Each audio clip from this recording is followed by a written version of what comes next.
Good morning, and thanks for joining us for another edition of Leon County Today with Sheriff Walt McNeil. Except today, we have a fill-in in the big seat, our Assistant Sheriff for Administration, Ron Cave. Ron, thank you so much for being here with us today. Oh, absolutely. Thank you, Shauna. Glad to be here. Okay, we want you to do a good job, but not too good of a job, okay? Get the delicate balance there. 2 steps down. Yeah. Well, we appreciate you filling in for Sheriff McNeil today, and we've got an interesting topic today. We're talking about the history of the Leon County Sheriff's Office, but before we get to that, I know that this is a big milestone for the Office of Sheriff throughout the state in general. Right. Yes, ma'am. The Florida Sheriff's Association is doing a big promotion this year because it's the actual 200th anniversary of the Office of Sheriff in the state of Florida. Years. Right. Yes, ma'am. And the first 2 counties being St. Johns and Escambia County is having the first 2 sheriffs in the state. Wow, so a long history, obviously 2 centuries, the establishment of the Office of Sheriff, and I know in just a couple of years, we here locally will have a celebration as well. Right, in 1825 was the first sheriff in Leon County, so we're about 4 years away, and we'll be celebrating 200 years of a sheriff in Leon County. And Sheriff McNeil is our 28th sheriff. Well, what makes this really interesting, I think, because we are also going through a phase right now with the Sheriff's Office of a collection of our history. And we have a deputy who everyone's going to get to see, and actually it's a familiar face, who's really taken the lead on collecting some of these historical items. Right. Yeah, our, certainly, Sergeant Dave Teams is kind of the unofficial agency historian. Yes. And does an outstanding job in that. And he's really collected and amassed a very interesting collection. Yeah, it really is interesting. You know, I've gotten a chance to see some of the old photographs, and you can really see the progression through photographs, but actual tangible items. And he's going to share some of those with us today. What do you think about the significance and just the development of the Office of Sheriff over the years? Well, it's really amazing, and the office itself is so much more complex than I think most people realize. Tremendous responsibility and duties, everything from not just the law enforcement piece, but you also have judicial, you have civil process, and then most sheriffs has the responsibility of a detention facility. Right. It's a huge responsibility. And looking back at our history while we're advancing forward is incredibly important. Yeah, it really is important. And so we're going to talk a little bit today about the collection that's underway for the Sheriff's Office, and then how the public will be able to take advantage of that. So we have a full show for you all today. Be sure to stick around. Even some Ted Bundy, that name might ring a bell with some folks. So we're going to talk a little bit about some of those items that will be on display eventually. But right now, let's check in with Sergeant McMillan with our Crime Tip Tuesday. Hello everyone, this is Sergeant Shade McMillan, your Public Information Officer for the Leon County Sheriff's Office, and here's today's Crime Tip Tuesday. Summer is here and many families take vacations during this time. Here are some safety tips for parents regarding keeping your children safe. Be proactive, make a backup plan in case the group gets separated during a family outing, and have a scheduled meeting place and time. If your teen will be alone a significant amount of time, have him or her check in with you if they plan to leave the house and when they arrive back home. Make sure your family isn't posting any information about when you will all be out of town and where you're going. Save those posts for after you return. Have a great summer. Here's to the things that can keep us safe. Those we use all the time with hardly a thought. Those that are silently standing by to save our lives. And now, those that we carry with us everywhere we go. Many mobile devices will now bring you wireless emergency alerts, real-time information directly from local sources you know and trust. With the unique sound and vibration, you'll be in the know wherever you are. I'm Andrew Saul, Commissioner of Social Security. Beware of telephone scammers pretending to be government employees. Real Social Security employees will never threaten you. Callers threatening you with arrest or other legal action and demanding money are not from us. If you receive a call like this, hang up, do not provide them with any form of payment or information. Report the call at oig.ssa.gov.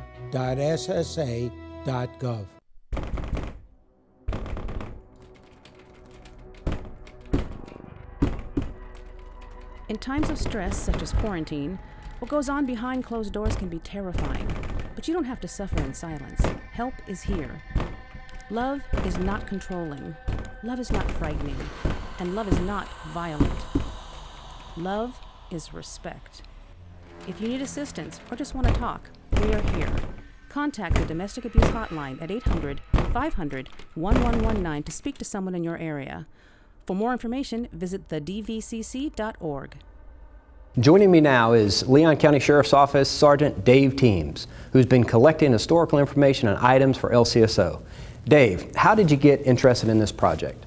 So last year when COVID hit, we got sent home for about 4 weeks to make sure we had enough people, and I found myself at the house with really nothing to do. I've worked here at that point a little over 17 years, and I'm just not a person that can sit still, so I wanted to sit down and start figuring out, what have we done at this agency? A lot of people know the big things. They know about Bundy, they know about the things that have happened at this agency, but what about the smaller stuff? The people that came through that made the agency what it is.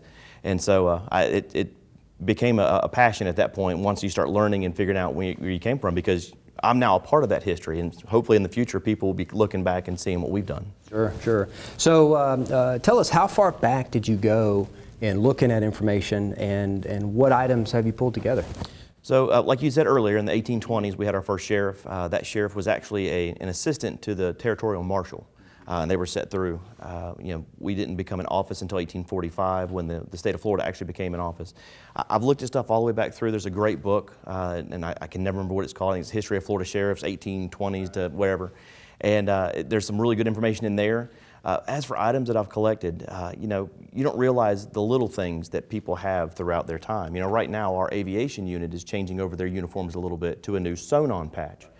They had a little patch that they put on over it. Well, that's only going to be used for a couple of uniforms, and then as we continue to push those out, it's those items that you end up that no one really sees. They see a little bit on there, and then it goes away. We wore badges that were less than half the size of the badges that we wear now. They were about 2 inches. The sheriff's office here didn't start wearing uniforms until 1953. Our city counterpart began, I believe, in the 1920s and 1930s. But that's typical for rural sheriff's offices in the state of Florida. Yeah, you've got a really impressive badge display. I remember seeing that, yeah. So what would you say is the most interesting thing that you've discovered kind of throughout this process and as you've been pulling together our history? So back in the 1920s, we had a sheriff that was actually removed from office by the governor. We've kind of been trendsetters here at the sheriff's office for a long time now, and as part of that being, there was a rule back at the time that sheriffs were allowed to get in prisoners and they could send them down to different areas to work. That was part of the state process. A kid broke the law here, got on a train, wasn't supposed to, $25. They ended up catching him here, and they uncovered a scheme that the sheriff here at this time had gone through where he was pulling people. He was being told ahead of time, hey, we've got 3 of them. When we get to Leon, we're going to stop. You can pull them off and do what you need to with them. Because the sheriff at the time was getting money for everyone that he put through. Once that happened and everyone through, a judge and the sheriff were removed from office at that point, and we actually were ushered into what was probably the most stable at that point in time, and for the last 100 years prior to that, where Frank Stoudemire became our sheriff in 1923. He came in, went to the governor's office and said, hey, I need to be the sheriff of Leon County.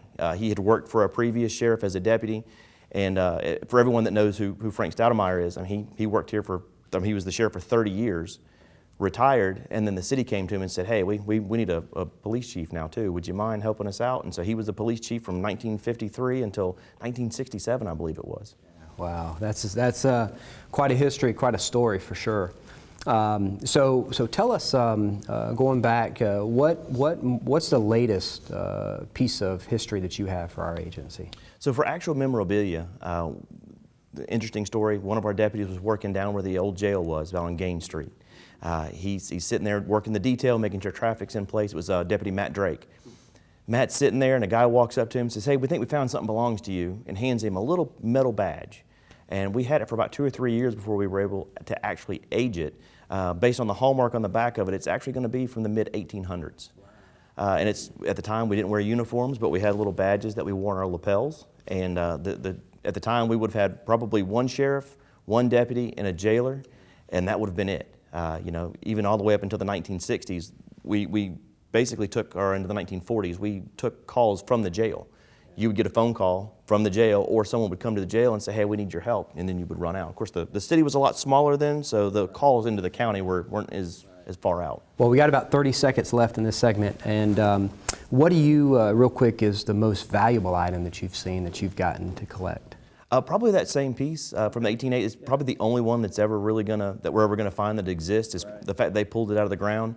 We also have, for most interesting, the Bundy brace, the brace that Ted Bundy had to wear when he was in trial. And I think we're going to talk a little bit more about that in the next segment. Absolutely. Up next, Sergeant Teams shows us some of his collection and tells us how you'll soon be able to see them on display. Stay tuned. Before you throw away those unused medicines, Those pills for your back pain or migraines? Just think for a minute. When you throw them in the trash, they can become lethal in the wrong hands. There are better ways to dispose of your unused meds. there are lots of police stations, local pharmacies, and hospitals that are approved to take in unused meds And dispose of them safely, so they don't end up in the wrong hands. Our hands. To find a medicine disposal site near you, visit www.safe.pharmacy. What do you think you're doing, Kevin? Was just gonna drive home. There are several warning signs present that you shouldn't be driving. Like hearing voices? Like your text-to-emoji ratio? Oh man, the selfies. Selfie, nailed it. We all have warning signs that let us know that we're probably not okay to drive. Mine is pretending to be your subconscious. Craig, come on man, let's split a ride home.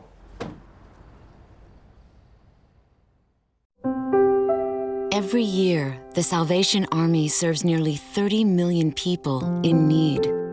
That's one person every second. So by the time you've finished watching this, 30 more lives will have been changed for good.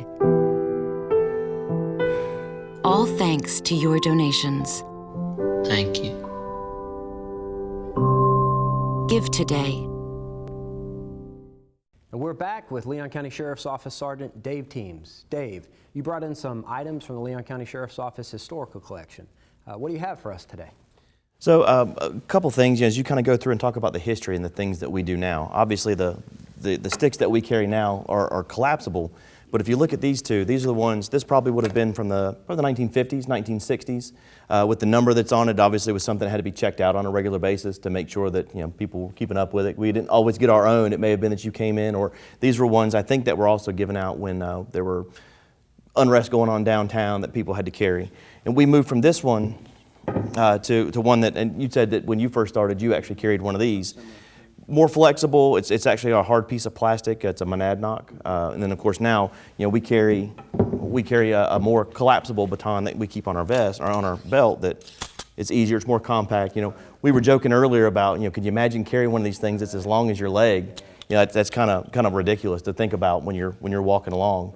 Of course, those guys from the 60s, when I get a chance to talk with them a little bit and they see what's on my belt and they just shake their head, because at that time it was a gun, extra magazines, and that was pretty much it in handcuffs, and that was it. Right, yeah, for sure. So tell us what else you have here. I see you've got a couple old radios, you got a key. Absolutely, so the key that we have here, this is actually, so the building that we're currently in at 2825 Municipal Way used to be the Leon County Jail. It was, we moved to the new one in 1993, and this was the key that fit the gate of the old jail. When you went in, this was what, if they had to get it open, this is what did it. And this was the same style key that we used for almost every cell that was in there, the same style. And they were fairly popular with agencies around the United States. This is an old radio that they used exclusively at the jail. Because they didn't have to have all of the range that this was going through them. And if you look at this though, especially compared to what we use now, I mean, it's heavy, it definitely adds a little more to what we have, on our waist.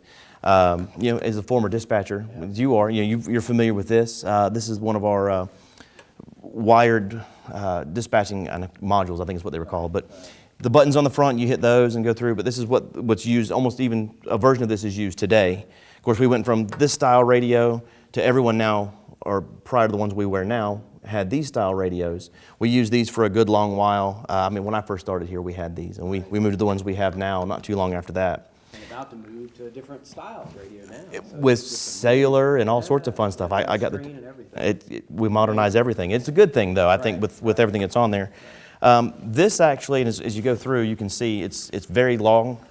It's actually a jumper that was used. You can see the old patches that are on it. It was a jumper that was used by one of our former captains, Jack Pottinger.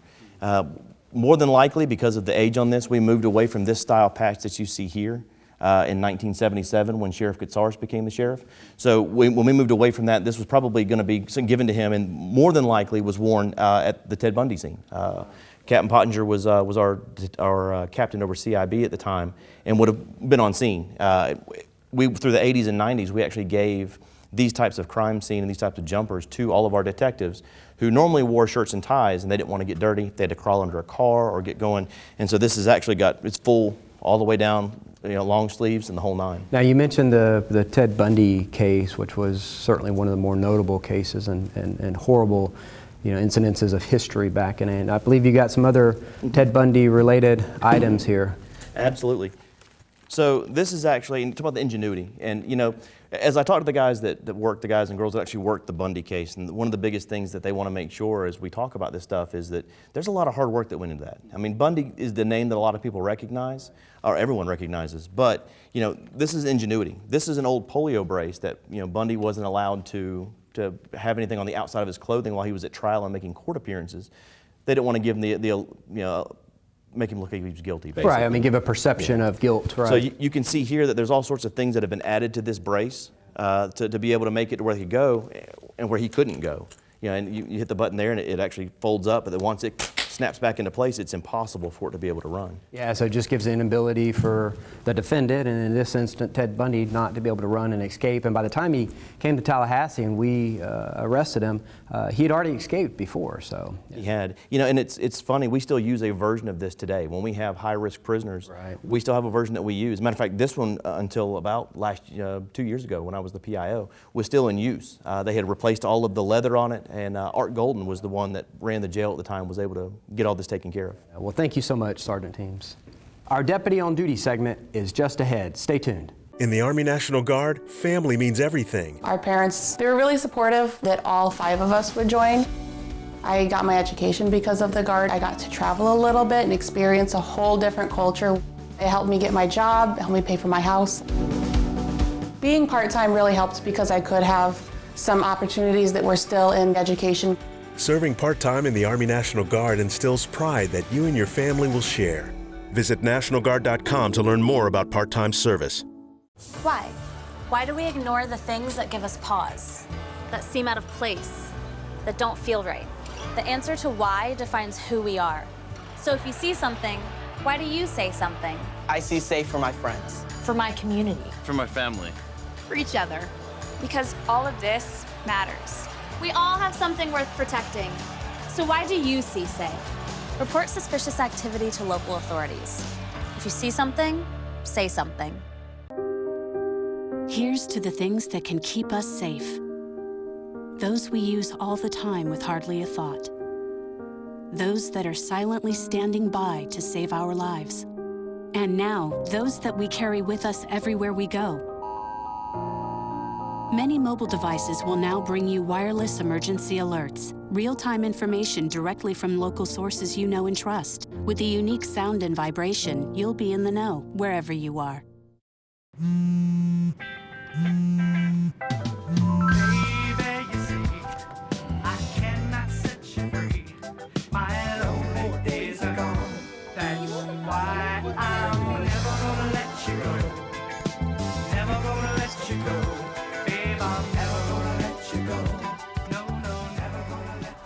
Here you go.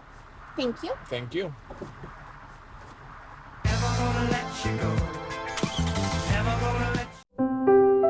Every year, the Salvation Army serves nearly 30 million people in need. That's one person every second. So by the time you've finished watching this, 30 more lives will have been changed for good. All thanks to your donations. Thank you. Give today.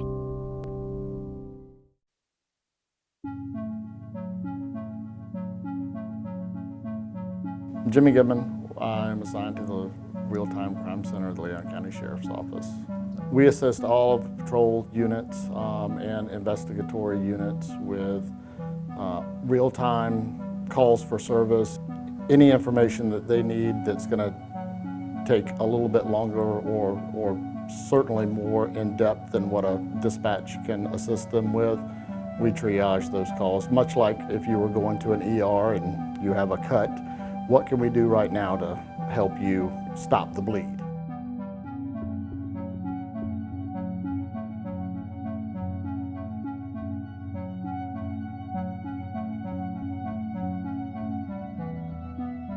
They post a lot of things on social media. We have photographs of the cars that they're stealing, them in the cars, them holding the guns that have been stolen. So we provide that information to the deputies in the field saying these are the persons that we are actively looking for. I think I'm good. I got a bunch of it. That's Buddy. Put names down for the spot. I can't actively drive and look at traffic and other distractions that are out here. In real time, they watch for these calls. They monitor. They actually do some additional backgrounds on maybe the subject that we're going to make contact with, or some more background on that address. For example, got a guy that we're going to have to have him check on real quick. SO289 to real time. Real time crime. Go ahead. S289. Hey, do you have any updates on the target that we were looking for earlier? 10-4, received some information. He may be in the area of Woodville currently, and I'm trying to locate a vehicle he's possibly either driving or riding in. 10-4, I'll stand by for the update. Thank you.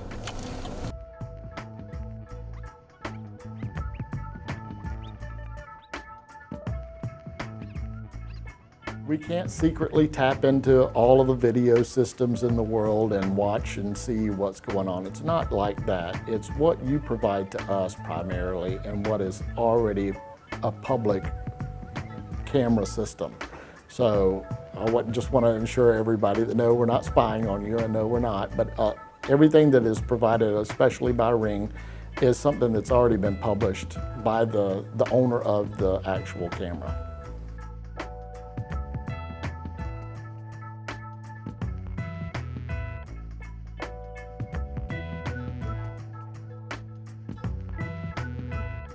Every day we come in and we're trying to make Leon County safer for not only the citizens, but safer for the deputies and the officers that are working within our jurisdiction to perform their duties. So any information that we can provide them that, one, will solve a crime, two, make it safer for them to operate and know who they're dealing with. If you see something, it's better to say something and provide us with the information. We can either document it as, yes, that is a criminal activity, or it may certainly be someone that is just lost in a neighborhood and went to the wrong house. But some of that has to be vetted, and with those information, that's what we do all day long.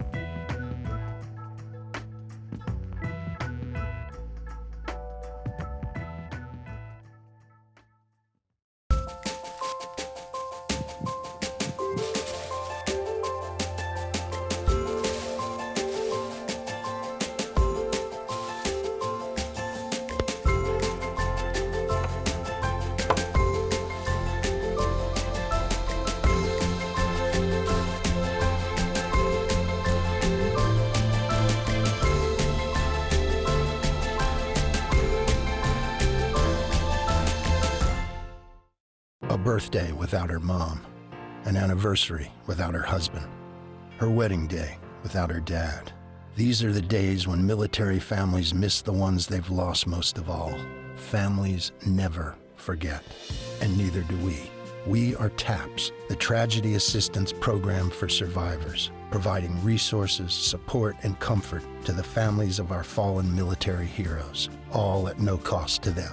Show them your support at TAPS.org. Do you know what to do if you're stuck on the railroad crossing? Get out of your vehicle.